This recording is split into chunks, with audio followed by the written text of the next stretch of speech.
안내를 시작합니다.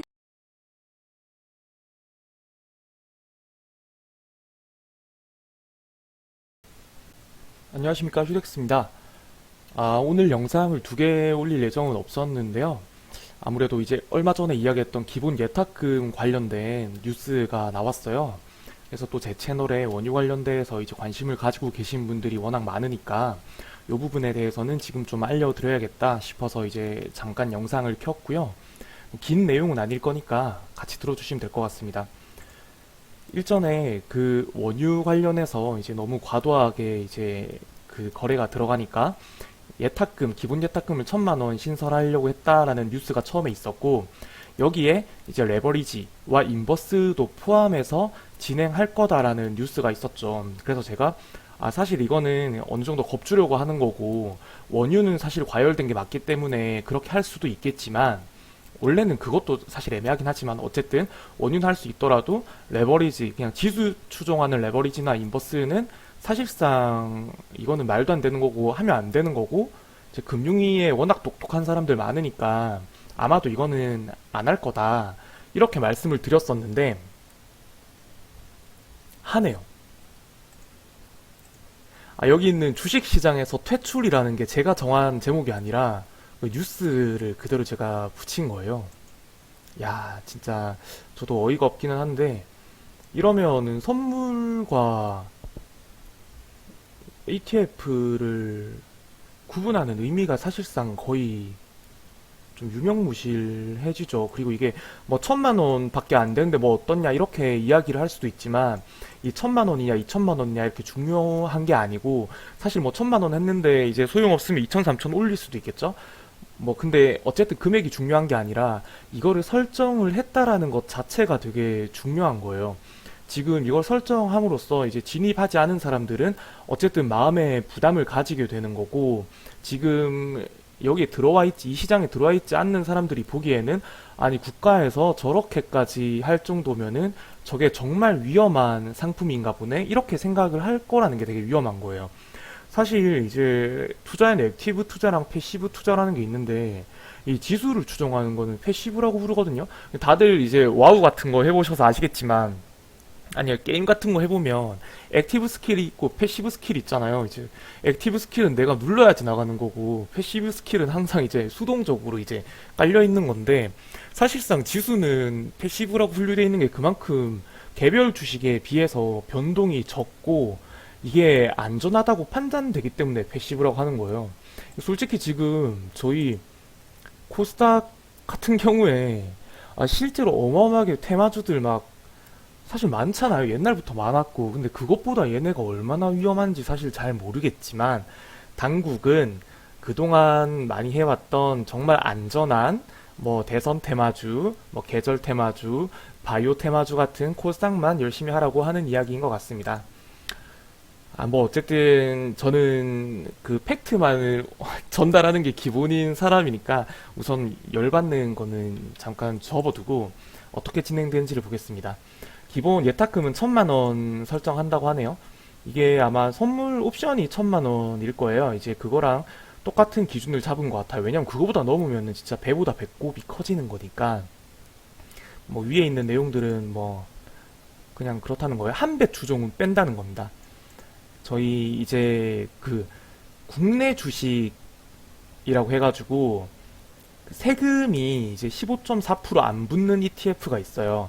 이게 지수를 그대로 추종하는 뭐 코스피, 코스닥 한 배라든지 아니면은 코스피나 코스닥에 이제 포함되어 있는 주식들로만 이루어진 한 배짜리 상방 인덱스 ETF, 요것만 이제 제외되는 거고요. 레버리지 뭐 기본적으로 두 배라든지 하방이라든지 원자재라든지 타국의 지수라든지 이런 걸 추종하는 거는 전부 다 이제 기타 ETF고, 그 중에서도 뭐 사실 레버리지 인버스라고 하면은 그 뭐 한 배짜리 코스닥 코스피를 제외한 대부분을 말하는 건데, 뭐 어쨌든 레버리지와 인버스 그리고 원유 관련된 상품들은 전부 다 이제 예탁금을 신설하겠다라고 하는 거고요. 17일날 발표했다고 하니까 사실 제일 확실한 건 금융위원회 홈페이지를 뒤져서 정확히 보는 게 낫겠죠? 없어. 제가 잠깐 못 찾나 봐요. 시장 건전화 방안? 네, 없나? 뉴스 어떻게 나왔어? 죄송해요. 잠시만 기다려주세요.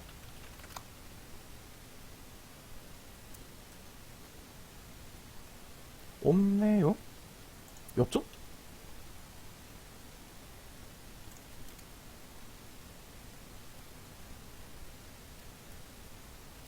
왜 없을까요?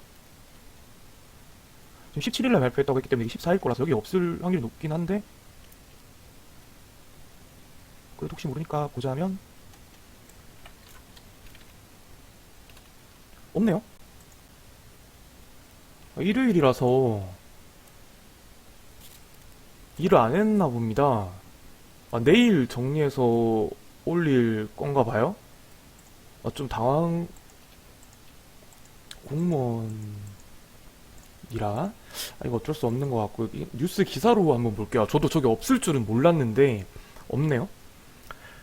자, 우선 어쨌든 뉴스를 나와서 이제 뉴스를 통해서 나온 걸 보면 17일 금융위원회는 이제 기본예탁금 두는 골자로 담은 건전화 방안 발표를 했고, 자료 정리는 아마 내일 올라올 것 같고요.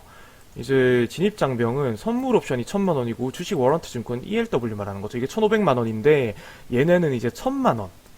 1000만 원을 이제 설정할 거고, 이제 고위험 ETF. CJN이 원래 한 만 얼마였던 게 지금 14만 얼마까지 간 것 같은데, 그런 거, 근데, 그렇죠. 심지어 이제 레버리지 ETF, ETN은 일반 주식 시장에서 분리해서 별도 시장으로 관리하는 방안도 추진한답니다.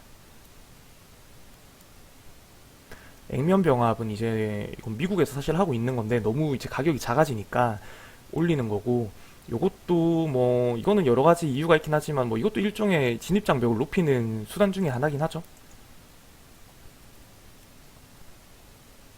단일가로 할 건데 지금 이제 30% 넘으면은 단일가 매매를 하는데 그 이제 6%나 12%로 낮춰서 괴리율 확대를 조기에 차단할 방침이라고 하고요. 이게 중요한 건데 이제 ETN 발행 증권사에는 상장 증권 총수의 20% 이상 유동성 공급 물량을 확보하는 의무를 부과하게 돼. 이걸 미리 했어야지. 이런 거를 보통 이제 저희처럼 고등교육을 받은 사람들은 동족 방뇨 또는 언발의 오줌 누기 뭐 이런 식으로 이야기를 하죠. 소 잃고 외양간을 고치려고 하는데 외양간을 고치고 나서 보니까 소를 넣을 사람이 없어. ETN 발행사에 대한 평가 기간을 분기해서 월간으로 단축하고요. 이게 언제부터 하냐 하면 규정 개정만으로 가능한 사항은 의견 수렴을 거쳐서 7월부터 바로 시행을 하고요. 법령 개정 및 시스템 개발이 필요한 과제는 9월부터 시행할 예정이다 라고 하네요. 요약을 하자면 이런 겁니다. 우선 1000만 원을 이제 기본 예탁금으로 넣을 건데 이제 요게 1번이고 그 대상은 레버리지와 인버스라는 게 2번이고요. 당연히 이제 원유도 포함입니다. 그리고 3번은 앞으로 괴리율은 30%가 아니라 6% 또는 12%만 넘어도 조기에 차단할 방침이고, 4번은 이제 ETN 발행 증권사는 상장 증권 총수의 20% 이상 LP를 보유해야 되는 겁니다. 그리고 이거는 이제 뭐 바로 할 수 있는 건 7월부터 하고 법령 개정 및 시스템 개발이 필요한 과제는 9월부터 시행한다라는 건데, 어떤 거에 어떤 게 되는지를 구분을 해보면 우선 이제 LP 20% 하는 거, 요거는 얘네가 LP 사기만 하면 되니까 7월부터 될 확률이 매우 높죠. 그러니까 저희 원유 2배 레버리지 가지고 계신 분들, 뭐 지금 다 거래 정지돼 있는 분들은 7월이 되면은 20%까지 LP가 확보가 될 수 있으니까 그걸 주의하셔야 되고, 괴리율을 30%에서 6이나 12%로 낮춰서 이제 관리하겠다. 이것도 뭐 이제 시스템을 통하는 게 아니니까 이것도 7월부터 진행이 될 거라는 걸로 볼 수 있죠. 그리고 이제 뭐였죠? 네, 뭐 레버리지 ETN 상품 포함하는 거, 이거는 뭐 아예 시스템 같은 게 필요가 없는 거니까 당연히 당장 가능한 거고요. 이 1000만 원이 들어가야 되는 거는 이거는 시스템 개발을 해야 되는 거예요. SR 시스템 개발을 해야 되는 거기 때문에 요거는 9월부터 이제 반영이 되는 거다. 이렇게 생각을 하시면 될 것 같습니다. 뭐 설마 설마 했는데 이게 뭐 진행이 되네요. 뭐 진행이 되면 또 뭐 어쩔 수 없죠. 저희는 어쩔 수 없는 뭐 보이스카웃 같은 그런 개미들이니까 뭐 눈 감고 당할 수밖에 없는 거고, 눈 뜨고도 당하고 눈 감고도 당하고 아주 그냥 앉아서 당하고 서서 당하고 엎치고 매치고 다 하죠. 그냥 아주 그냥 뭐 참 그렇습니다. 그러니까 이번 사실 이제 한국에 자산이라는 게 부동산으로 굉장히 많이 쏠려 있잖아요. 근데 저 같은 경우도 그렇고 이제 젊은 20대, 30대, 물론 이제 40대 분들도 그럴 수도 있겠지만 이런 친구들은 사실 그냥 돈을 모아서 부동산이라는 걸 사기가 힘들잖아요. 그래서 이제 어떻게 보면은 예전에 비트코인 광풍 때 어떤 사람이 뭐 그렇게 했다고 하던데, 뭐 20대들이 뭐 비트코인을 사는 게 아니라 희망을 산다라고 했던가? 물론 그건 진짜 광기이긴 했지만 이번에 사실 그 많은 친구들이 다 이렇게 주식시장에 들어왔고, 그 와중에 사실 저는 뭐 물론 인버스 같은 경우나 또는 원유 같은 경우 매우 위험해서 이거는 조금 별개의 상황이라 치더라도 상방 레버리지 ETF 또는 뭐 다른 그냥 한 배짜리 인버스가 됐든 인덱스가 됐든 이런 것들을 산 친구들은 나쁘지 않다고 생각하거든요. 오히려 잘 모른, 진짜 지금 이렇게 변동성이 크고 빅스가 높은 상황에서 개별 주식 함부로 들어가가지고 진짜 여기서 털리고 나와서 저거 샀더니 저기서 또 털리고 이런 거를 겪는 것보다야 상방 뭐 한 배 또는 상방 뭐 인덱스 레버리지 두 배 이런 것들을 사놓는 게 오히려 나을 수도 있다라고 생각을 하고, 이 친구들이 어쨌든 따봐야지 여기에 많이 남아 있을 거니까 시장 자체가 건전해진다라고 생각을 하는데, 이런 식으로 하면 진짜 아무리 뭐 외양간을 고치면 뭐합니까? 거기 외양간에 술을 맡길 사람이 없는데 더 이야기해봤자 사실 알맹이 없이 화만 나는 일인 것 같아서 오늘 영상은 여기까지 줄이도록 할 거고요. 다들 어쨌든 7월 또는 9월까지 이제 반영되는 게 있는 만큼 뭐 지금 당장은 뭐 영향을 미치는 게 미미할 것 같긴 한데, 우선 뭐 어쨌든 다들 나름의 대응을 마련하시면 될 것 같고요. 오늘 이제 또 내일부터 월요일이네요. 또 다음 주에 양회가 있죠. 양회도 있고 또 다음 주에 아마 미국 옵션 만기일도 있을 거예요. 그래서 어떻게 보면은 또뭐 하방과 상방이 혼란스러운 와중이고 또 미중 무역도 어떻게 될지 모르는 거고, 어쨌든 혼란스러운 한 주가 될 것 같은데 모쪼록 성공하시는 한 주 되시길 바라면서 이제 오늘도 푹 주무시고 내일도 이제 좋은 하루 되시길 바랍니다. 그러면 안녕히 계세요.